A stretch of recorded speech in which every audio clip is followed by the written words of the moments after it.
Muy buenos días, muy buenas tardes o muy buenas noches, dependiendo en el lugar y la hora en que nos escuchan y probablemente nos vean. Estamos ya en el proceso, evaluando, comentado con Alfredo Bernades para ver la posibilidad si a partir de este número, este episodio, ya empezamos a hacer una grabación también presencial, me refiero visual y no solo en sonido. Pero bueno, en eso estamos.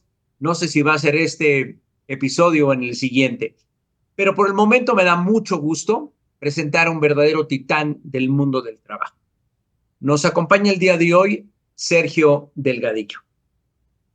Sergio tiene una experiencia laboral de más de 30 años, de los cuales prácticamente 15 se los ha dedicado a la consultoría y ahorita entro a detalle en relación a esto. Sergio también fue profesor en la Universidad Iberoamericana, también en la Universidad Panamericana en Guadalajara, en el ITAM, y una certificación como Human Resources Management Professional por la SHRM, y nos va a platicar ahora un poco de su experiencia ahora recientemente que tuvo la oportunidad de estar en este gran evento que organiza todos los años esta Asociación Norteamericana de Recursos Humanos. Por el otro lado, debo comentar que Sergio fue director de recursos humanos para Oracle. También trabajó para Motorola, primero en Ciudad de México, luego en la planta en Guadalajara, y al final de su experiencia profesional con Motorola en Phoenix, Arizona. Tuvo una experiencia muy interesante, en la cual quiero que nos comente, en el Centro Médico ABC durante la pandemia, liderando la función de recursos humanos. Sergio estudió Relaciones Industriales en la Universidad Iberoamericana. Tiene una maestría en negocios internacionales por Thunderbird School of Global Management. Tiene otros estudios en programas en la Universidad de Stanford, en la Universidad del Sur de California y en Wharton, entre otras. Y finalmente comento que Sergio dirige actualmente una empresa que se llama TalentWise, y previo a ello también dirigió para Tower Perkins la práctica de estrategia de recursos humanos y compensación ejecutiva por algo así como 3 años. Luego, o desde en los inicios de su carrera más bien, trabajó para Intergama, que es cuando yo tuve la oportunidad de conocer a Sergio, ya hace algunos años, por ahí de los años 80.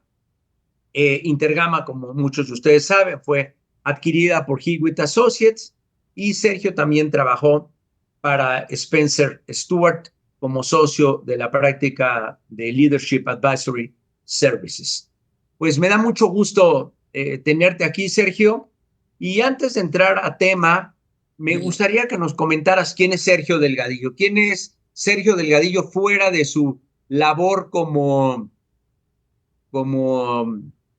profesional? ¿Quién está atrás de Sergio Delgadillo? De hecho, estábamos platicando un poco de eso antes de iniciar nuestra charla. Sí, claro, con todo gusto. Mira, yo soy un sujeto que inicié el tema de recursos humanos en un tema tanto cuanto accidental. Hace muchos años me invitaron a un programa en Ford Motor Company que se llamaba El Estudiante Transitorio, donde permitían que algunos individuos pasáramos ahí un verano para entender cómo se manejaba una organización, y curiosamente me asignaron al Departamento de Recursos Humanos. Y de ahí como que comenzó el amor por la profesión. Me pareció que el tema de la administración del talento era algo verdaderamente relevante para las organizaciones. Entonces, desde muy temprana edad, me metí a trabajar en esos temas. De hecho, yo inicié mi carrera profesional antes de iniciar mis estudios en la Iberoamericana, y ha sido una trayectoria de muchos años verdaderamente llena de satisfacciones.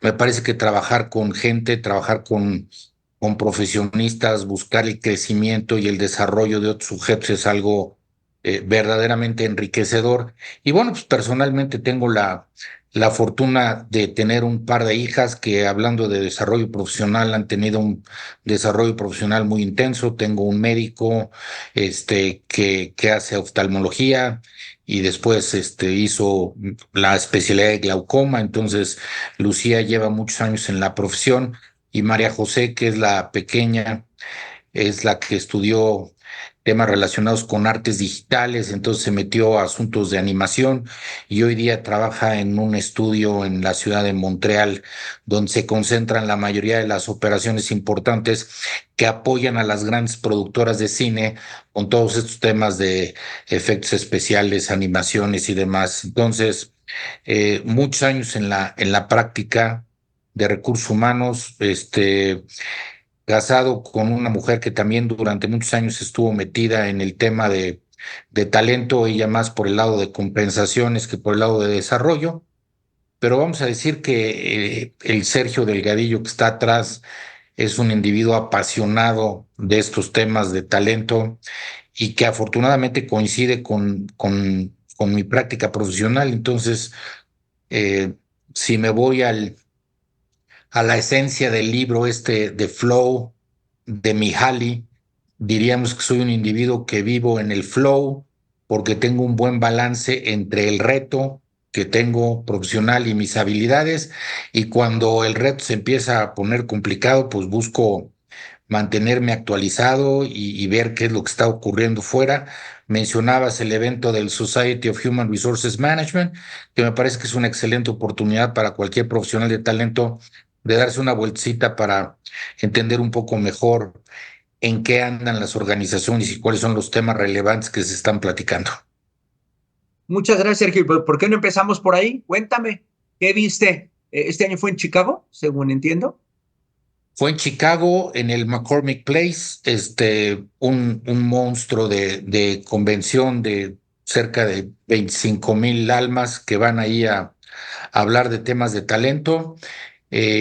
Vamos a decir que algunos de los issues relevantes. Primero, este bonito tema de admisión de talento es un tema que sigue siendo dominado por mujeres.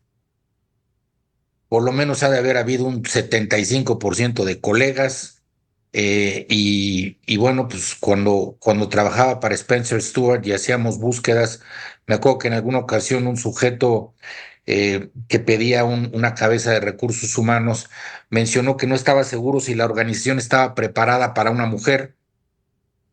Y le decía yo, pues mira, si no está preparada, tienen que prepararse rápidamente porque el mercado de talento de recursos humanos es un mercado de mujeres. Entonces, si tú te limitas en el aspecto de mujeres, pues estás dejando fuera 70% del pool de talento. Entonces, hay que irse acostumbrando. El evento a mí en lo personal de Chicago me apasiona mucho porque en términos de inversión, de lo que un profesional invierte para mantenerse actualizado, me parece que tiene un extraordinario retorno, ¿no?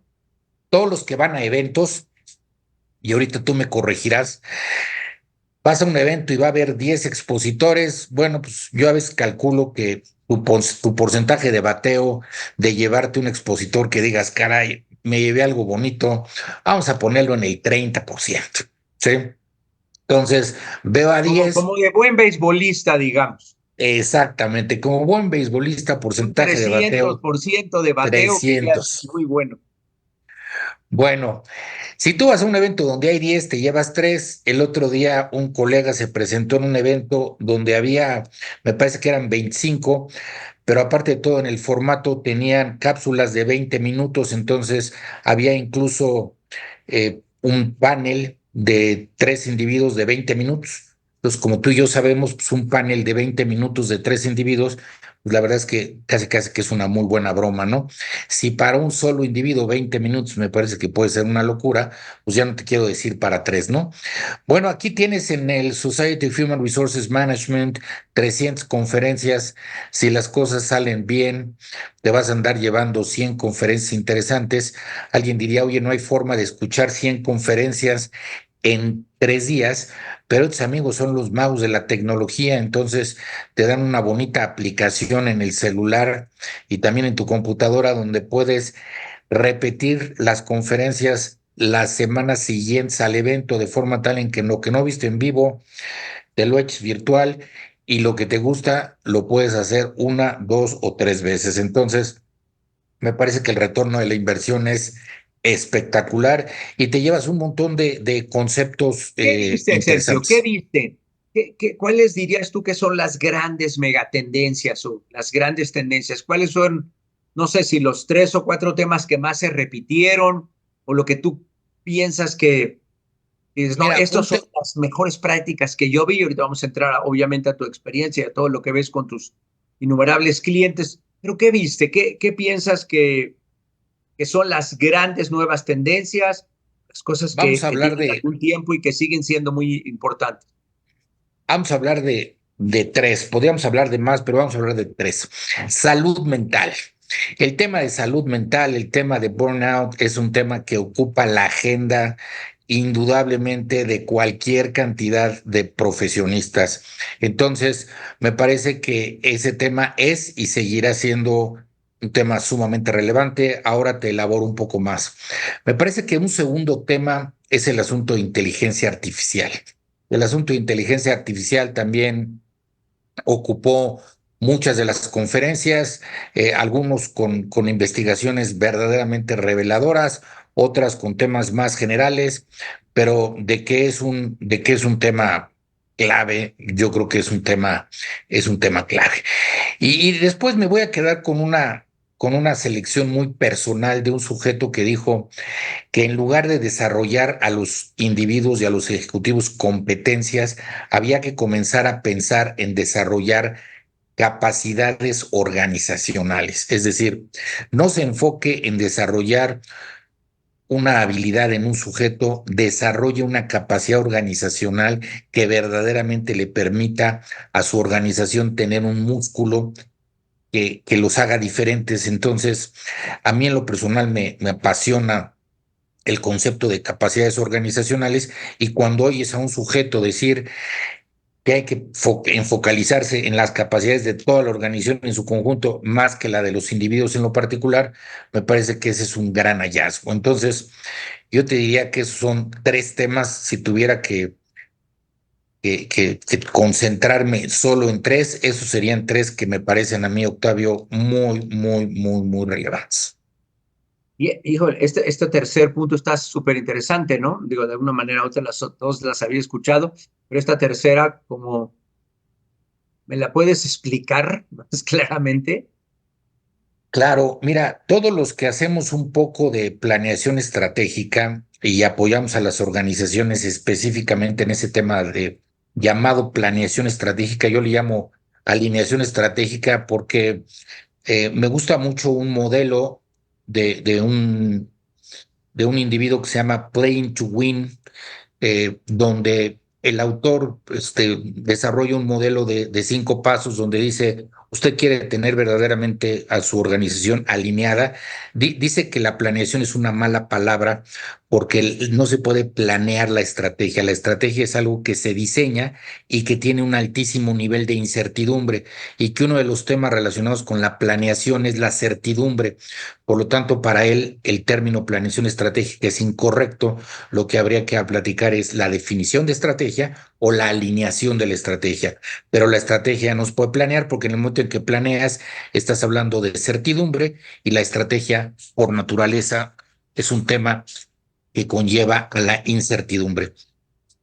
Estos elementos que manejan en Playing to Win es, defina su winning aspiration, cuál es su aspiración ganadora, luego dígame usted en dónde quiere jugar, luego dígame usted cómo quiere ganar, qué es su ventaja competitiva, su oferta de valor. Y el cuarto elemento es, si usted ya sabe cuál es su oferta de valor, cuál es su ventaja competitiva, platíquenme en qué tiene que ser bueno para que ese músculo y esa promesa de valor se cumpla.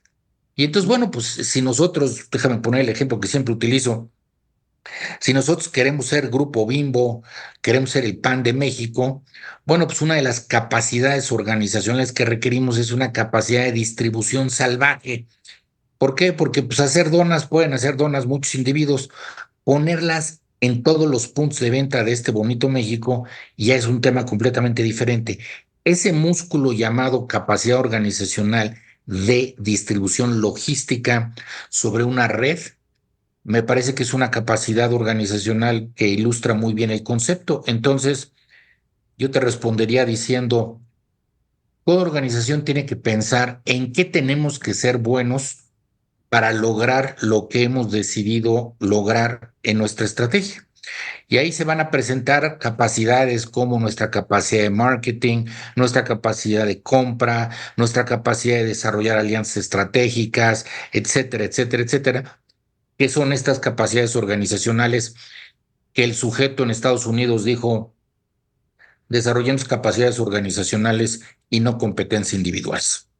Súper, no, me encanta, suena súper bien. Muy interesante, Sergio. Oye, Sergio, a ver, tú tienes mucho acceso a muchas compañías, haz mucha consultoría. ¿Qué estás viendo? ¿Qué prácticas o cuáles dirías tú que estás viendo como unas buenas prácticas en el área de recursos humanos? ¿Qué dirías que son así como el benchmark? Y no me tienes que Mira, decir la empresa, si se puede, pues adelante, pero si no, decir cuáles son estas prácticas que tú ves o buenas prácticas que tú ves que decir, híjole, esto está muy bien, está muy interesante, está novedoso y lo deberían estar viendo todas las empresas. mira, déjame ligar esta pregunta que me estás haciendo a una de las tendencias que me habías comentado. El tema de salud mental es un tema que creo que cada día más va a ocupar la agenda de recursos humanos. Por lo tanto, una de las mejores prácticas es, hace muchos años, cuando tuve la oportunidad de operar recursos humanos en Estados Unidos, descubrí una cosa que los americanos le llamaban el Employee Assistant Program, el programa de asistencia a empleados. Y entonces me di cuenta que los individuos que tenían problemas de depresión, de adicciones, problemas de violencia familiar, problemas de violencia doméstica, etcétera, etcétera, muchas organizaciones ofrecían un servicio de apoyo a su salud mental que permitía que estos individuos recibieran atención para el manejo de esta problemática que acabo de describir, ¿no? Bueno, en este país ese tema está un poco alejado de lo que es una práctica común. Sin embargo, contestando tu pregunta de mejores prácticas, ya existen un montón de organizaciones hoy día que ofrecen a sus colaboradores algún tipo de servicio relacionado con este programa de asistencia a empleados, ya sea que tengan atención psicológica. Esto evidentemente empezó con un tema más light que le denominábamos wellness, bienestar, y entonces te daba tu tarjetita ahí para el club, para el gimnasio, para la dieta, para algún tipo de distracción y tomaras la clase de cocina y demás. Pero me parece que en la medida en que se han agudizado los problemas de salud, esto nos ha llevado a que tenemos que tener ya individuos más preparados para atender problemas de depresión, para atender problemas que son verdaderamente graves para las organizaciones y que las organizaciones tienen que hacer algo al respecto porque si no lo hacen, sus niveles de productividad verdaderamente están en riesgo. Y esto empieza con el profesional de recursos humanos. Me compartían algunas cifras en una presentación, específicamente hablando de colegas de recursos humanos, donde el 75% de ellos opinaba que trabajar en recursos humanos era agotador, era desgastante, donde 63% se sentía apaleado al final del día, donde 48% decían experimentar burnout, donde 40% decían que el trabajo los obligaba a trabajar jornadas más allá de su jornada normal de trabajo, ¿no? 52% dijo que no recomendaría trabajar en recursos humanos si no tienes un estado de salud verdaderamente robusto. Es decir, mi amigo, usted tiene algún problemilla de salud mental, por favor, no se meta en recursos humanos, es una mala idea. 47% opinaron que trabajar en recursos humanos tenía un impacto negativo en su salud mental y bienestar personal. Y, nada más para rematar la pregunta que me estás haciendo y ligarla con el tema de liderazgo, eh, 40% de los colegas de recursos humanos dicen que su problemática de salud mental está relacionada con que los 40% de sus gerentes tienen un pobre liderazgo y este pobre liderazgo les detona cualquier cantidad de problemas operativos. Y después el 57% dicen que fundamentalmente es un asunto de carga de trabajo. Entonces, en pocas palabras, malos líderes generan chamba excesiva en las áreas de talento y bueno, pues esto acaba quemando, por decirlo de alguna manera, a los profesionales del talento. Entonces, ahí hay una buena práctica, Octavio. Necesitamos ofrecer a los colaboradores algún tipo de apoyo relacionado a salud mental. Si no atendemos estos temas de depresión, estos temas de soledad, el tema es muy, muy, muy complicado. Durante la pandemia, recuerdo que en alguna ocasión una de mis colaboradoras me habló para decirme, oye, Sergio, para decirte que me voy a dar una vuelta a la oficina mañana. Y no te estoy pidiendo permiso, ¿eh? Te estoy avisando, porque si me quedo en mi casa una semana más, me van a encontrar colgada en la regadera. Necesito ir a la oficina a interactuar con gente, necesito ir a la oficina a ver qué pasa con los compañeros, necesito saludar a alguien, no puedo seguir aquí metida. Entonces, esto que pudiese ser tomado como un chistorete, no lo es. Los temas de soledad están convirtiéndose en una epidemia para algunos jóvenes. Entonces, necesitamos en la organización hacer algo al respecto. ¿Qué más te cuento que te resulte de utilidad? Ahí te puse una para no saturarte, porque si no vas a decir, agarró el micrófono y no lo soltó. No, no, no, Entonces, está buenísima. Oye, no, súper interesante. Me parece que, y ya lo hemos, yo creo que lo hemos platicado muchos en muchos foros, que todo el mundo sabíamos que había un problema de salud mental, no solo en la función de recursos humanos en general en las organizaciones, pero la pandemia pues destapó esto, ¿no? El otro día, nuestro amigo Arturo Graue presentaba unos datos de cómo en KPMG esto se había multiplicado de una manera brutal, pero no es el caso de KPMG, yo creo que es el caso de todas las empresas en el mundo y en el caso mexicano, esto se multiplica de forma exponencial cuando ves que acabo de ver un número de esta mañana en Estadista que dice que somos el país donde más horas hombres se trabajan al año, lo cual estamos lejos de ser el país más productivo, pero en México, y tú lo decías ahorita, a los jefes les encanta que la gente trabaje muchas horas. No sé por qué, pero es una obsesión. Sergio, a ver, a reserva que ahorita vamos a entrar a muchos temas, porque contigo hay mucho de qué hablar, pero platícame, ¿cómo fue tu experiencia en el Centro Médico ABC? ¿Cómo fue qué pasó? ¿Cómo es que llegaste? ¿Qué pasó en la pandemia que tuviste ese cargo? Porque debe haber sido muy interesante, ¿no? Hablando de estrés y de burnout y de salud mental. mira, yo trabajaba en Spencer Stuart y estaba haciendo un proyecto de consultoría en el ABC relacionado a mapeo de talento. Estábamos haciendo el proyecto típico ahí de planeación estratégica del talento, mapeo, nine box, planes de desarrollo, etcétera, etcétera. Y bueno, un día me dice el director general, oye, me gustaría platicar contigo porque voy a buscar al head de recursos humanos para la institución. Dije, mira, pues encantó de la vida, te mando tu propuesta y nosotros te hacemos la búsqueda. Me dijo, mira, creo que no me entendí, no me expliqué adecuadamente. No te estoy pidiendo que hagas la búsqueda, te estoy preguntando si te interesaría a ti. Le dije, mire, yo tengo muchos años sin operar, pero bueno, déjame echarle una pensada. Total que nos vimos en un par de ocasiones con otros ejecutivos de la institución para hablar acerca de los retos y lo que tenían que hacer y él tenía pensado retirarse, había que reemplazar a varios ejecutivos de la empresa. Entonces, el panorama que me planteó era un panorama de un reto de talento muy, muy interesante en una industria de la cual yo no sabía absolutamente nada, que es todo el tema relacionado con hospitales y salud. Y bueno, para no hacer la historia larga, decidí tomar la posición. Son más o menos 3.200 colaboradores, más un grupo importante de médicos que ejercen en la institución. Y estaba yo empezándome a acomodar cuando de pronto nos cayó la pandemia.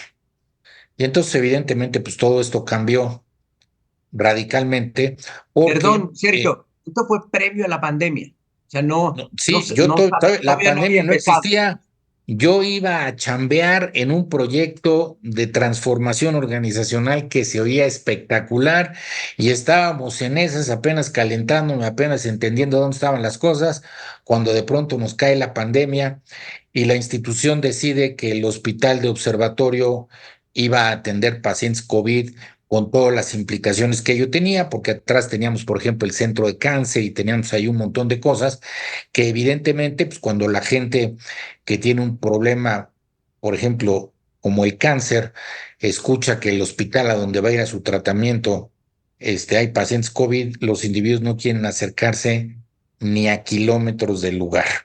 Entonces fue todo un movimiento muy, muy complejo.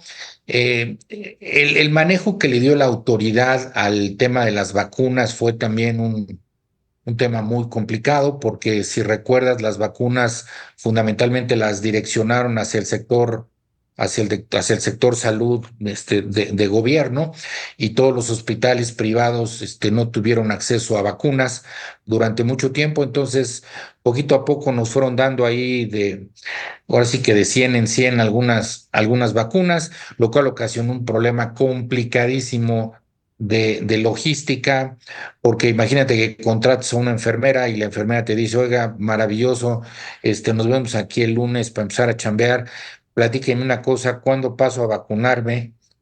Y le dices, oye, ¿qué crees? Nosotros no tenemos vacunas. Entonces, éntrale a chambear aquí al hospital y no tenemos vacunas. Entonces, todo ese tipo de cuestiones fueron verdaderamente complicadas. Afortunadamente, el cuerpo médico del ABC es un cuerpo médico que tiene muchos de ellos estudios profesionales en los Estados Unidos y demás. Entonces, varios de ellos no tuvieron empacho en irse a vacunar a Estados Unidos, pero teníamos un montón de colaboradores sin vacunar. Entonces, ese diría yo que fue un tema bastante complejo, ¿no? Y luego también te encuentras, simplemente por mencionar un par de temas más y no clavarnos demasiado únicamente en el tema hospitalario. eh, Hay una serie de paradigmas relacionados a la administración de talento en un hospital. Por ejemplo, eh, estábamos desarrollando una serie de programas de salud para enfermeras y demás, porque hay un bloque importante de enfermeras con un problema de sobrepeso. El tema del sobrepeso en enfermería no es un tema de apariencia, es un tema de ejercicio de la profesión. Te platico algunos de los ejercicios que hacíamos. En un aula poníamos a alguien a darle 2 vueltas corriendo al aula y después teníamos un paciente tirado en el piso que había que levantar para incorporarlo a su silla de ruedas. Bueno, darle 2 vueltas y después levantar a un sujeto del piso, mi querido Octavio, requiere cierta condición física, porque si no, no hay forma. Y bueno, si tú tienes un problema de sobrepeso, cuando llegas a querer levantar al paciente, estás como para que el paciente te levante a ti, porque estás completamente muerta. Entonces, todo este tipo de cuestiones donde no se trabajan los temas y los temas se manejan como si fueran irrelevantes, son temas muy relevantes. ¿Por qué? Porque el cuidado de la salud implica un grupo de profesionistas y tan importantes son los médicos como las enfermeras, como la gente administrativa, etcétera, etcétera. Entonces, es importante hacer algo ahí y me parece que ese tema está un tanto cuanto descuidado. Me acuerdo de un par de médicos que alguno de ellos alguna vez me comentó algo, y perdón el término que voy a utilizar, pero me decía, ¿cuál es tu problema?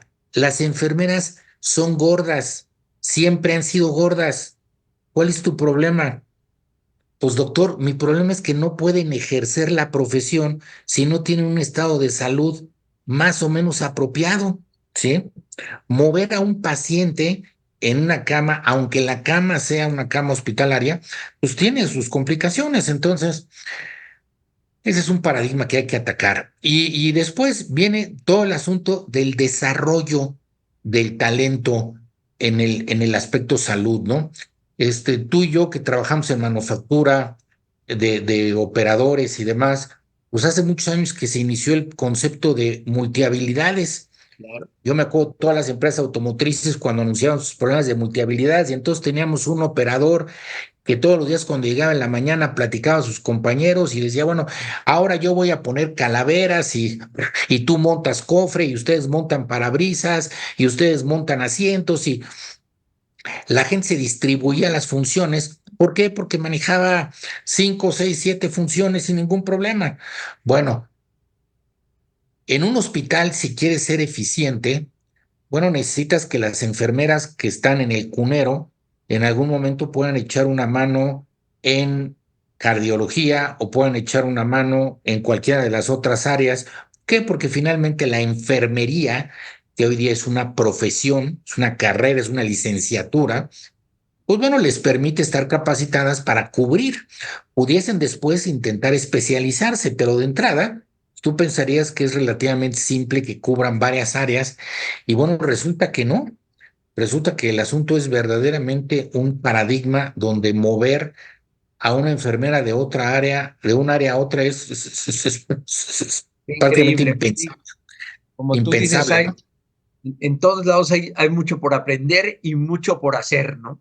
Esto que decías de las empresas, Totalmente. así de las industrias, ya me tocó mucho cuando entré a Banco del Atlántico, que hicimos una cosa que les pusimos operadores de servicios múltiples, creo que sí. Era el cajero que debiera, o cajera, debiera hacer operaciones de muchas cosas, porque antes solo hacían 3 o 4 operaciones, cuando teníamos 110 o 115 operaciones en sucursal, y cada cajero decía, yo solo hago 4 o 5.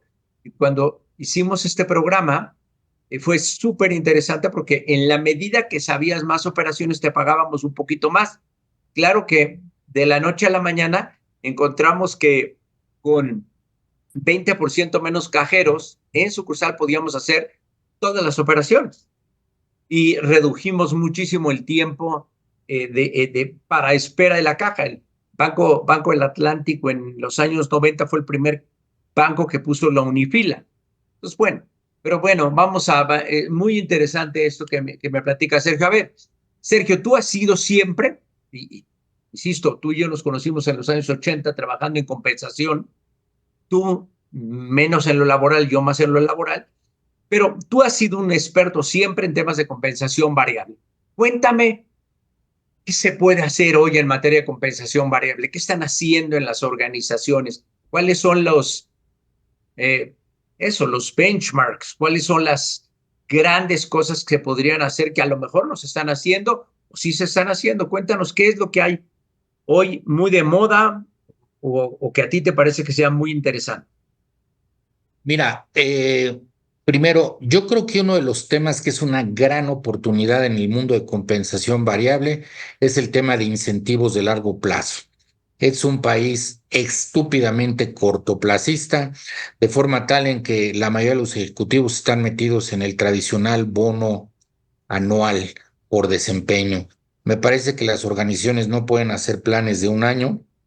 Me parece que hay organizaciones que están invirtiendo en plantas de manufactura, están invirtiendo en centros de desarrollo, en laboratorios y demás, que son inversiones de largo plazo y que debieran de detonar que, bueno, pues, si un individuo decidió apostar por un laboratorio y que se va a ver reflejado el beneficio dentro de 3 años, pues sería importante que parte de su compensación estuviera diferida también en el tiempo.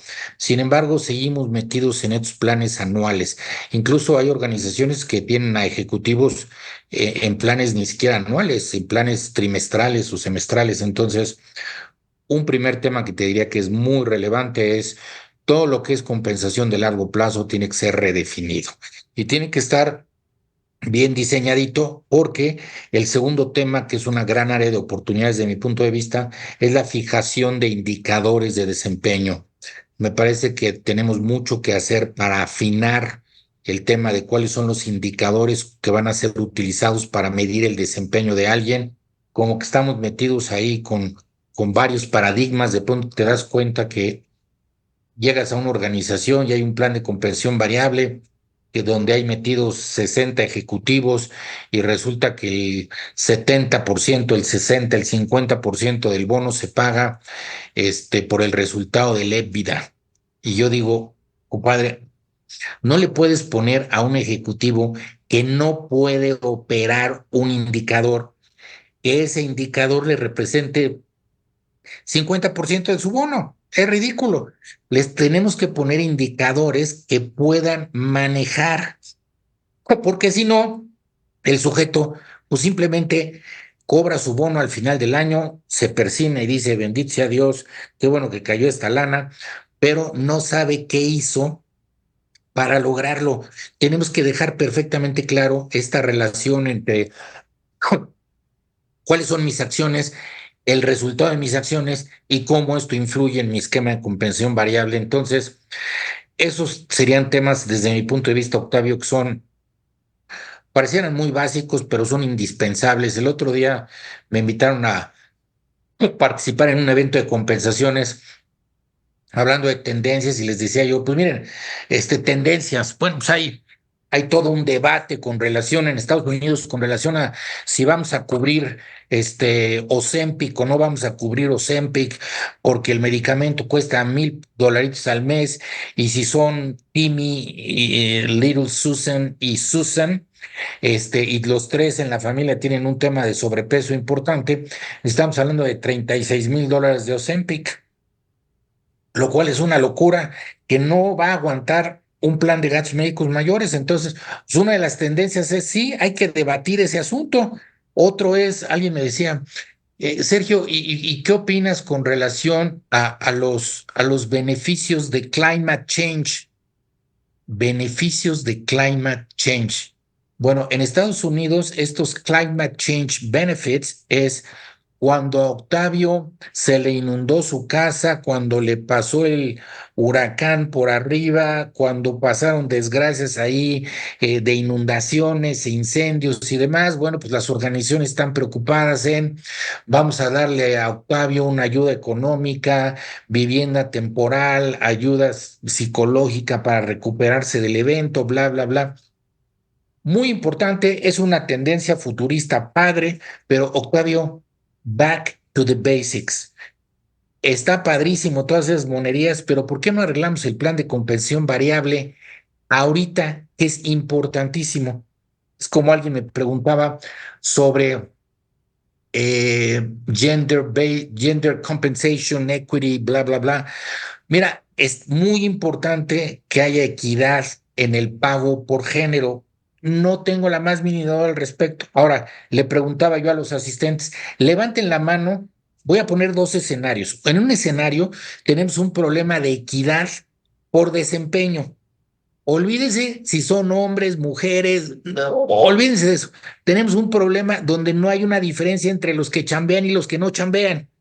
Ese es un escenario. El otro escenario es, tenemos un problema de equidad de pago donde las mujeres están 10, 15% abajo de los hombres. Levanten la mano los que prefieren vivir con el problema de equidad de género y con el problema de equidad de desempeño. Octavio, todo el mundo reconoce que la bronca es el programa de desempeño. El asunto de equidad es un problema, indiscutiblemente hay que arreglarlo, sí, pero prioridad, arreglemos el tema de desempeño. Entonces, para no tirarte demasiado rollo, hay que hacer algo al respecto. Buenísimo, no, súper interesante. Back to basics, bien lo dijiste. Sergio, hablas, cuando leí tu currículum, tu bio, hablas una parte de estos procesos en que has trabajado para convertir a las organizaciones en un empleador de elección. Cuéntanos un poco de esto. Mira, yo creo que la, la, la atracción de talento cada día más va a estar relacionada con que tu organización tenga una oferta de valor interesante. Llámale Employee Value Proposition, llámale propósito, llámale lo que se te ocurra. Bueno, creo que desafortunadamente hemos caído en el asunto más burdo, mercadológico del ranking de organizaciones.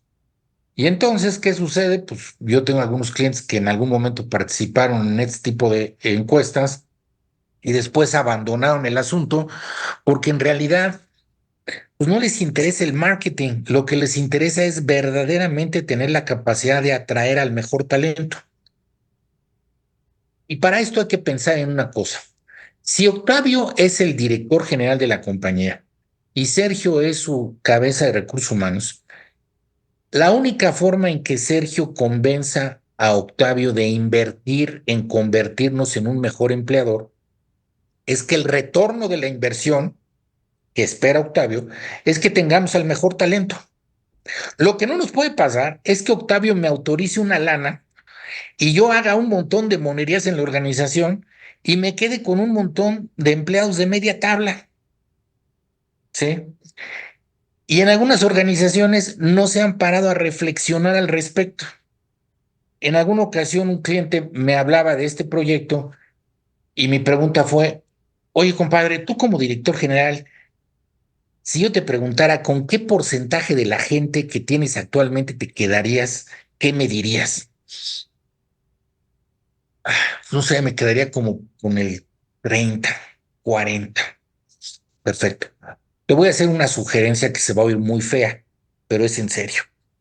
Te voy a pedir que antes de que intentes ser un mejor empleador, trates de ser el peor empleador, porque necesitamos que esos pasajeros que tienes digan, ay, ya se puso la cosa fea, ahora sí nos están presionando, ahora sí no nos de, ahora sí, ahora sí, ahora sí, y salgan corriendo.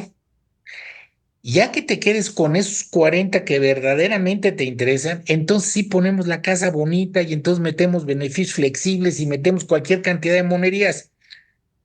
Pero la única justificación de un programa de empleador de elección es que el retorno de inversión de la compañía sea tener a los mejores colaboradores. Y cuando no los tienes, y por el contrario, tienes un montón de gente de media tabla, pues entonces yo no sé si nos volvimos locos o qué pasó, ¿no?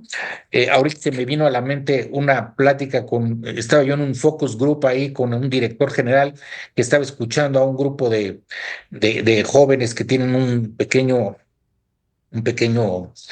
como grupo que es el que dialoga con el director general y le transmite las inquietudes. Estos estaban hablando acerca de por qué no hacíamos un jueves de gym, entonces que los jueves en la tarde tenían que ser jueves de gym.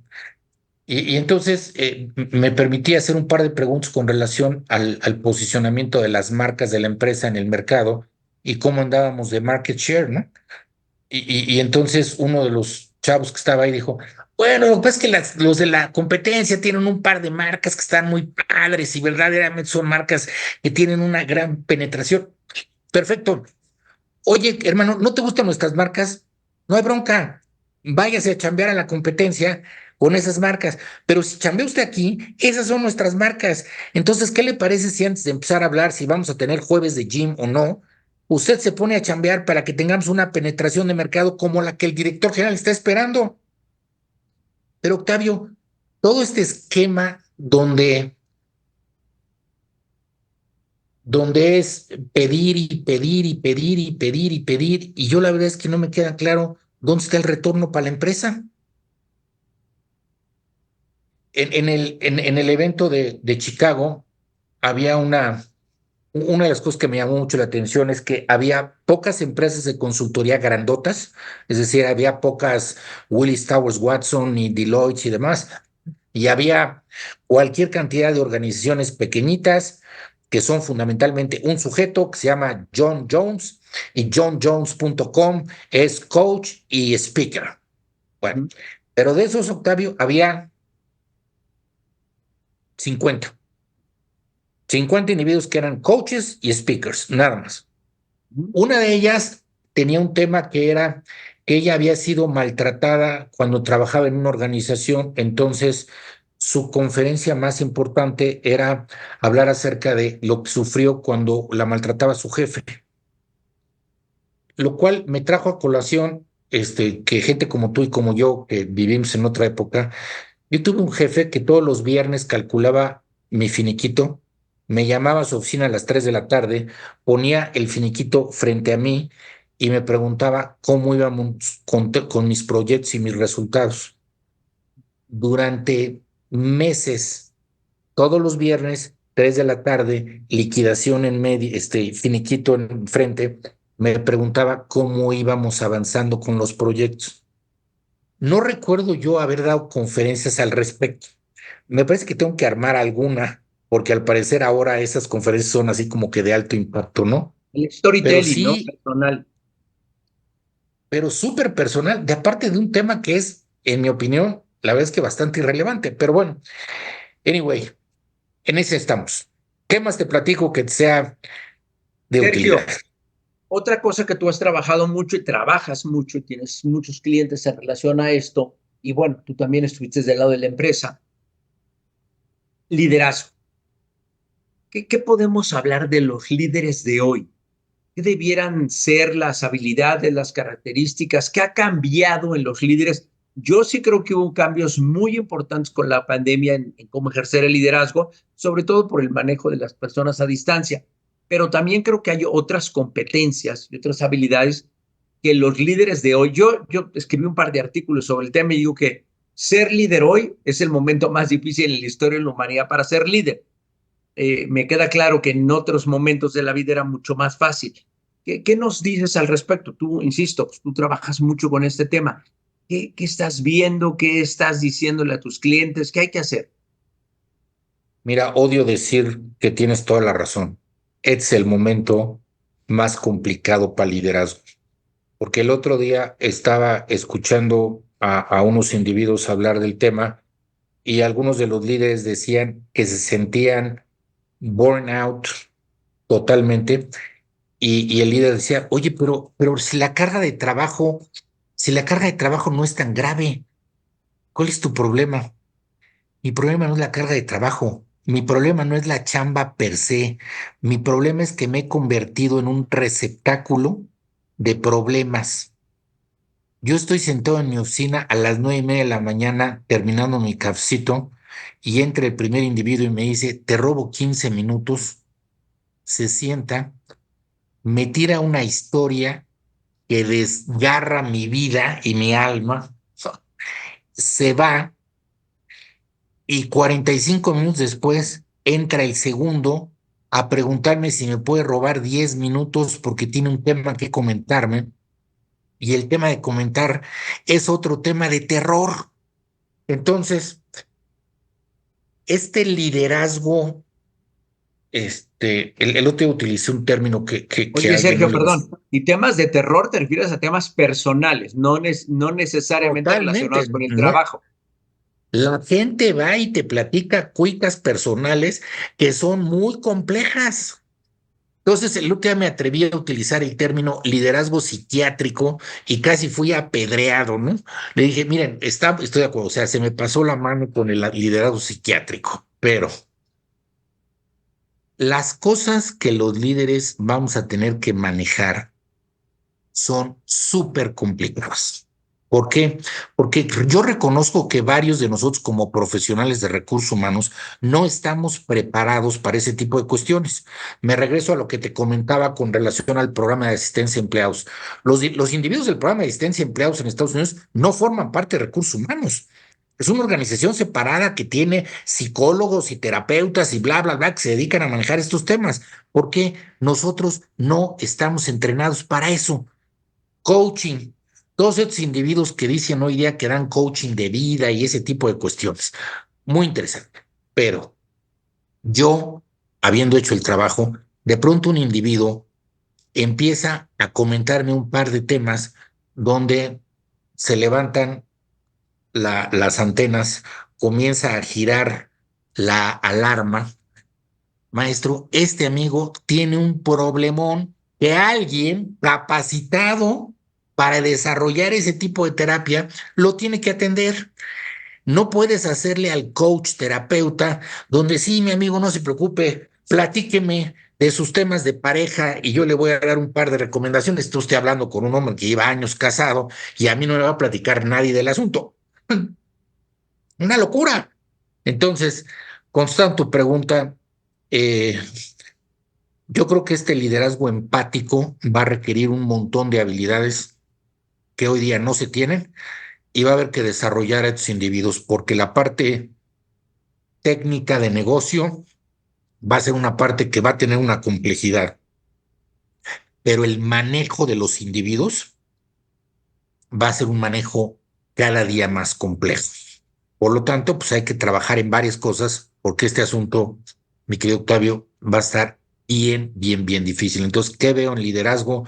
Veo un montón de entrenamiento relacionado al liderazgo empático, donde tenemos que meter a individuos a que hagan cosas que nunca habían hecho anteriormente, pero también individuos que tengan la humildad de reconocer que hay cosas que no pueden arreglar y que tienen que delegar a alguien. Por eso es importante que las organizaciones cuenten con apoyos para este tipo de problemática, porque si no vamos a tener ahí un gerente haciéndole al terapeuta y el asunto muy probablemente no funciona. Buenísimo, muchísimas gracias, Sergio. Sí, súper interesante. Creo que tienes toda la razón y vamos a, sí, los líderes de hoy, las líderes de hoy se tienen que cambiar su chip en en muchos temas. Dos cositas más para terminar, Sergio, estamos llegando al final de esta charla. Y lo primero que te quisiera preguntar es, a ver si tienes, hemos platicado cosas súper interesantes, súper útiles, creo. Dos, tres recomendaciones o cosas que le deberíamos de sugerir a la directora, al director de recursos humanos, al vicepresidente, al gerente, a la gente que está en la red, en la de recursos. Dos o tres cosas que debiera cuidar, debiera observar en el mundo de hoy de cara a su gente. Yo creo que tienen que estar muy al pendiente de lo que sucede en la organización en términos de su clima, en términos de su ambiente de trabajo. Es muy importante que rápidamente detecten líderes tóxicos y rápidamente hagan algo al respecto. Me parece que cuando una organización tolera a estos líderes tóxicos, rápidamente va a caer en muchos problemas. Entonces, me parece que hay que estar muy atentos y hay que tener mucha asertividad para tomar decisiones sobre este tipo de líderes. Esa sería una primera recomendación para los colegas de recursos humanos. Segunda recomendación, yo sé que estamos hasta el tope de cosas, pero necesitan darse un pequeño espacio para sacar la cabeza, informarse, leer, capacitarse, entrar a dos, tres programitas, bajar dos o tres papers, pero se tienen que mantener actualizados de lo que está pasando allá afuera, porque si no, cuando te das cuenta, estás totalmente perdido. Sí, ya no nos metimos al fascinante tema de inteligencia artificial, pero Octavio, escuchas unos temas verdaderamente de preocupación. En este evento al que me invitaron, había una persona de Estados Unidos que escribió un libro relacionado al futuro del coaching digital. Y dijo una cosa que me pareció estremecedora porque la persona que abrió el evento habló acerca de la importancia de la conexión personal entre los individuos. Entonces, su mensaje fue, por favor, todos los días conecten con algo, con alguien, porque esto es muy importante. Y esta mujer dijo, yo confío más en mi coach digital que en cualquier ser vivo. Mi coach digital es completamente valorado porque es un individuo súper discreto. No tengo la más mínima duda de que mi información va a ser manejada adecuadamente con el sujeto. Entonces, fue la primera vez que escuché a alguien afirmar que prefería tratar con un avatar que con un ser vivo. Eso me dejó frío. Entonces, hay que estarse informando, porque si no, llega alguien y te dice, Octavio, tú eres el director de recursos humanos, compadre, yo por 9,000 pesos mensuales le voy a dar coaching a toda tu organización. ¿En serio? Claro, ustedes se conectan a coaching.com.mx y ahí va a aparecer un señor y ese señor les va a solucionar todas sus broncas. Tengo que entender qué es esto, porque si no, estoy muerto. Entonces, segunda recomendación, hay que meterse de cabeza a todo el asunto de entrenamiento. Y tercer elemento muy relacionado con lo que comenté anteriormente, eh, tenemos que mantenernos sanos los recursos humanos. Si nosotros no tenemos un nivel de salud mental adecuado, somos un factor de contaminación bestial, ¿sí? No vamos a poner ejemplos, pero seguramente en tu vida te has tropezado con algún colega que dices, ups, ha de estar complicado el tema. Entonces, si tú no guardas un nivel de higiene personal, esto te impide ejercer la profesión. Entonces necesitamos mantenernos bien porque si no, este negocio de talento no jala. Totalmente. Y bueno, para terminar, Sergio, desde hace 3 o 4 capítulos, no, 3 capítulos para acá, incorporé una nueva pregunta a las que les hago a nuestros invitados, y la pregunta es muy sencilla, es ¿qué no sabemos de Sergio Delgadillo? ¿Qué no sabe la mayor parte de la gente de Sergio Delgadillo? ¿Qué no sabe la gente de mí? Este,